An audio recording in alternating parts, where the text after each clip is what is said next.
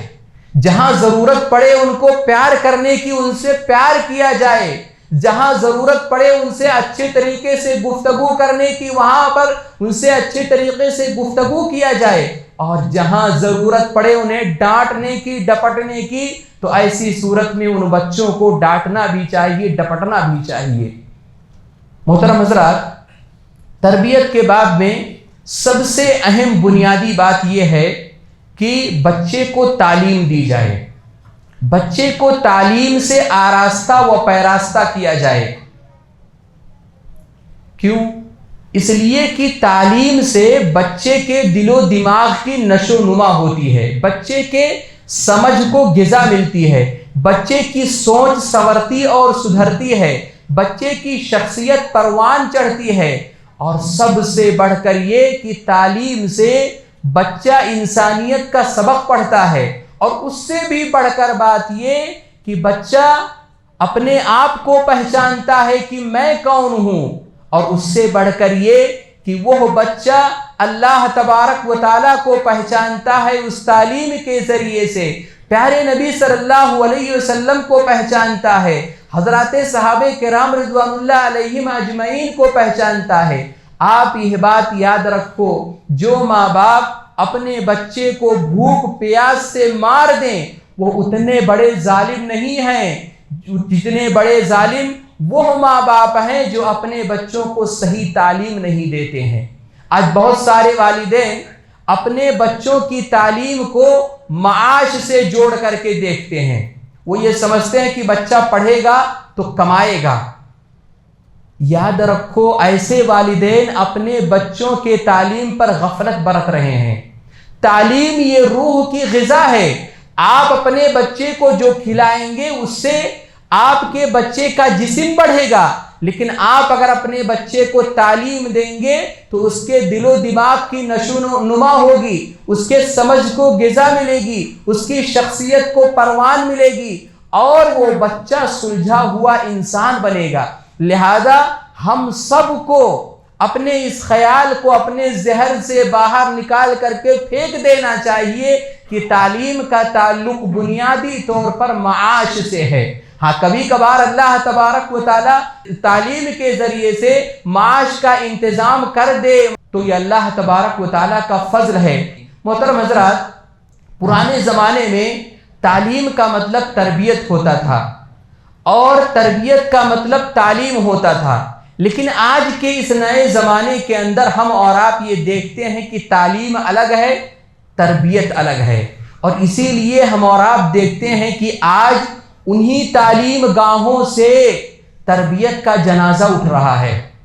اور عجیب بات تو یہ ہوتی ہے کہ ہم والدین اپنے بچوں کو تعلیم تو دے دیتے ہیں لیکن تربیت نہیں کرتے ہیں اور مطمئن ہو جاتے ہیں، جس کی وجہ سے ہمارا اپنا بچہ بگڑ جاتا ہے۔ اس لیے بہت ضروری ہے کہ ہم اور آپ اپنے بچوں کو جہاں تعلیم گاہوں کے حوالے کریں، وہیں پر ہم اور آپ تعلیم کے ساتھ ساتھ میں اپنے بچوں کی تربیت کیا کریں۔ آج ہم اور آپ دیکھتے ہیں کہ انہی تعلیم گاہوں سے اخلاق و کردار کا جنازہ اٹھ رہا ہے، عفت و پاک دامنی کا جنازہ اٹھ رہا ہے، شرم و حیا کا جنازہ اٹھ رہا ہے۔ اس لیے بہت ضروری ہے کہ جہاں ہم اپنے بچوں کو ان تعلیم گاہوں میں بھیجیں، اور بھیج کر کے ہم اور آپ یہ نہ سمجھیں کہ ہم نے اپنے بچوں کی تربیت کر دی ہے، بلکہ تعلیم گاہوں میں بھیجنے کے ساتھ ساتھ ہم اپنے بچوں کی الگ سے تربیت کا اہتمام کریں، تب یہ بچے آگے بڑھ کر کے انشاءاللہ اچھے انسان بنیں گے، اچھا مسلمان بنیں گے۔ محترم حضرات، تربیت کے تعلق سے ایک اہم بات یہ بھی ہے کہ ہمارے مساجد کے اندر، ہمارے سماج اور سوسائٹی کے اندر مکتب کا قیام ہو، اور مکتب کا نظام مستحکم اور مضبوط ہو۔ آج بڑے افسوس کے ساتھ کہنا پڑتا ہے کہ ہمارے مساجد کے اندر، ہمارے سماج کے اندر، ہمارے سوسائٹی کے اندر مکتب کا قیام نہیں ہے، یا اگر کہیں کہیں ہے تو مکتب کا نظام مستحکم اور مضبوط نہیں ہے۔ مکتب کی تعلیم، صبح کا مکتب، شام کا مکتب، جس مکتب میں بچہ جا کر کے قرآن مجید پڑھنا سیکھتا ہے، جس مکتب میں بچہ جا کر کے دعائیں سیکھتا ہے، روزانہ کے آداب سیکھتا ہے، جس مکتب میں بچہ جا کر کے اللہ تبارک و تعالیٰ کو پہچانتا ہے، پیارے نبی صلی اللہ علیہ وسلم کو پہچانتا ہے، حضرات صحابہ کرام رضوان اللہ علیہم اجمعین کو پہچانتا ہے، دین اسلام کو پہچانتا ہے۔ آج ہم نے مکتب کی اس تعلیم کو بالکل بھلا دیا ہے۔ آج اگر ہم نے مکاتب اسلامیہ کو نہیں سنبھالا، مکاتب کا قیام نہیں کیا، مکتب کا نظام مستحکم اور مضبوط نہیں کیا، تو یہ ہمارے اپنے بچے کسی کام کے نہیں رہ جائیں گے۔ ہم میں سے اکثر لوگوں نے مکتب کی تعلیم حاصل کی ہے، اس لیے ہم اور آپ اپنے دین پر باقی ہیں، اسلام پر باقی ہیں۔ 5 سال جو مکتب کی تعلیم ہوتی ہے، اس کے اندر کیا کیا چیزیں پڑھائی جاتی ہیں آپ سب بہتر سمجھتے ہیں، لیکن یہ جو ماحول چل گیا ہے، سارے مساجد کا یہی حال ہے کہ مغرب سے لے کر کے عشاء تک بچے کو 1 گھنٹہ پڑھنا ہے۔ اب اس 1 گھنٹے کے اندر بچے کو کیا پڑھا سکتے ہیں؟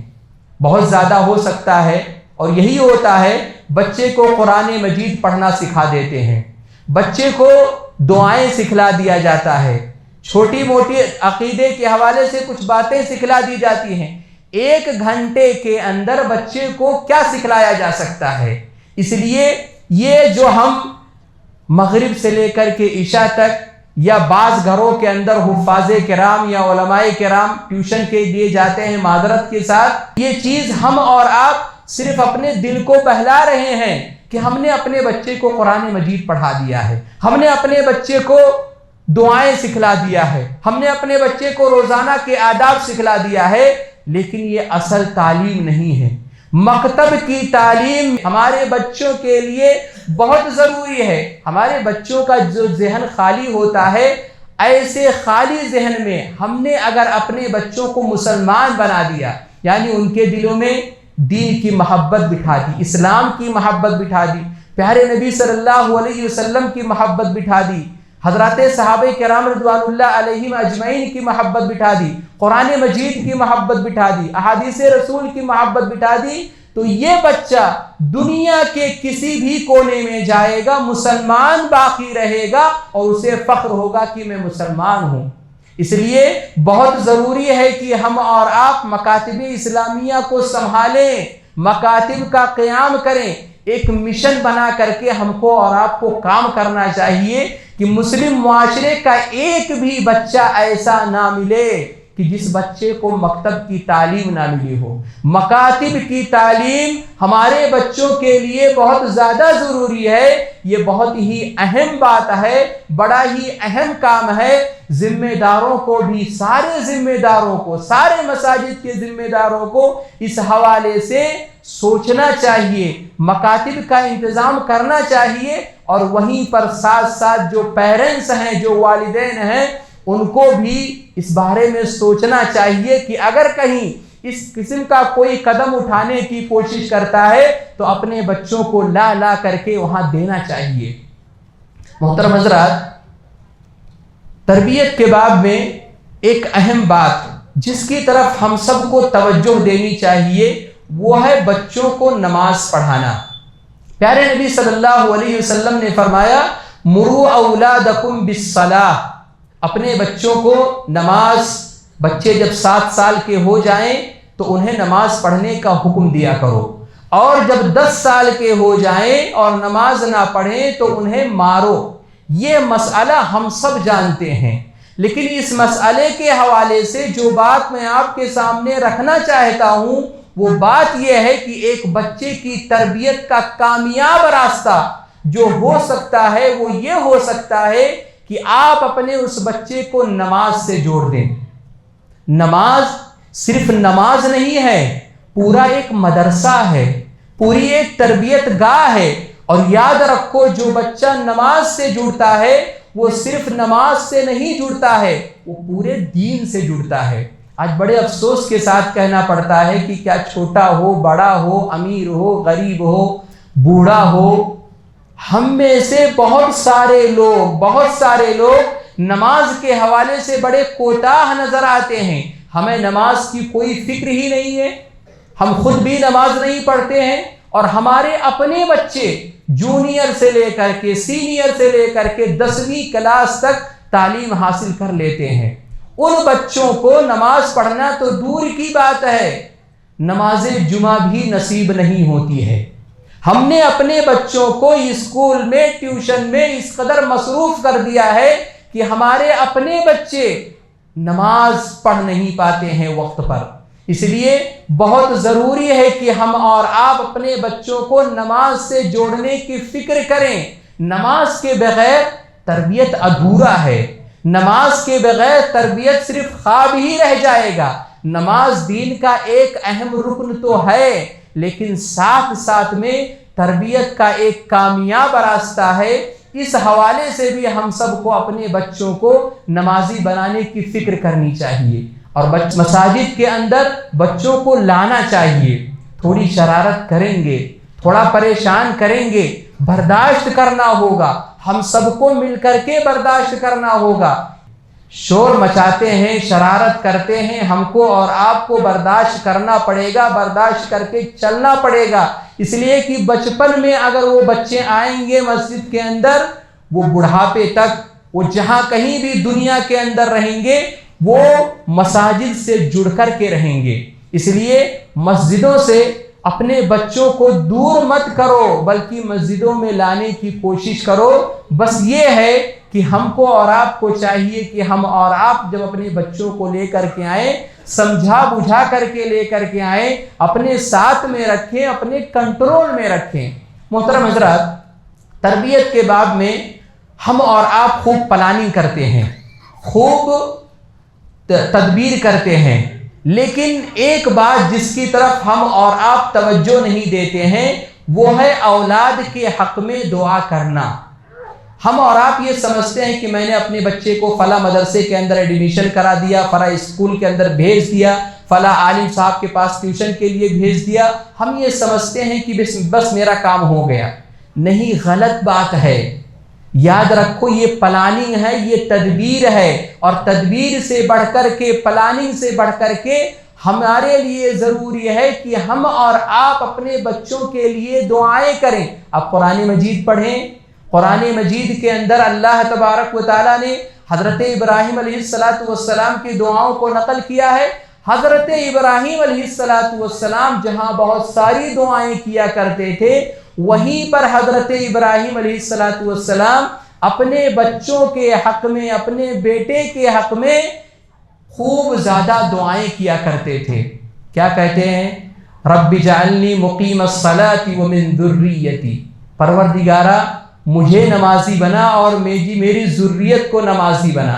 مجھے نماز قائم کرنے والا بنا اور میری ذریت کو، میری اولاد کو نماز قائم کرنے والا بنا۔ وَجُنُبْنِي وَبَنِيَّ أَن نَّعْبُدَ الْأَصْنَامَ، ایک دوسری جگہ کہتے ہیں کہ پروردگارا مجھے بت پرستی سے بچا اور میری اولاد کو، میرے بیٹے کو بت پرستی سے بچا۔ ہم اور آپ ایک سیکنڈ کے لیے سوچیں، مرد حضرات بھی سوچیں، خواتین بھی سوچیں کہ ہم نے آخری بار اپنی اولاد کے حق میں کب دعا کی ہے کہ پروردگارا انہیں نیک بنا دے، انہیں نمازی بنا دے، انہیں شرک سے بچا لے، انہیں بت پرستی سے بچا لے۔ ایک سیکنڈ کے لیے آپ سوچیں، مرد حضرات بھی سوچیں، مائیں اور بہنیں بھی سوچیں کہ آپ نے آخری بار کب اللہ تبارک و تعالیٰ کی بارگاہ میں اپنے ہاتھوں کو اٹھایا ہے اور اٹھا کر کے اللہ تبارک و تعالیٰ سے یہ کہا ہے کہ پروردگارا میرے بچے کو نمازی بنا دے، پروردگارا میرے بچے کو بت پرستی سے بچا لے۔ کب آپ نے کہا ہے؟ اکثر لوگوں کا یہی جواب ہوگا۔ جواب دینے کی ضرورت نہیں ہے، آپ اپنے دل کے اندر سوچیں کہ ہم اور آپ کہاں ہیں، کیا کر رہے ہیں؟ ہم نے اور آپ نے آخری بار اپنی اولاد کے حق میں کب دعائیں کی ہیں؟ اس لیے بہت ضروری ہے کہ جہاں ہم اپنے بچوں کے لیے خوب پلاننگ کرتے ہیں، خوب تدبیر کرتے ہیں، وہاں پر ہم سب کے لیے ضروری ہے کہ ہم اور آپ اپنے بچوں کے حق میں، اپنی اولاد کے حق میں خوب زیادہ دعائیں کیا کریں، ان کو نیک بنانے کے لیے دعائیں کریں، ان کو سدھارنے کے لیے دعائیں کریں۔ یہ کچھ باتیں تھی جو میں نے آپ کے سامنے رکھیں۔ رب العالمین سے دعا ہے کہ پروردگارہ ہم تمام لوگوں نے آج کے خطبہ جمعہ میں جو باتیں سنی ہیں ان باتوں پر عمل کرنے کی توفیق عطا فرمائے۔ آمین، تقبل یا رب العالمین۔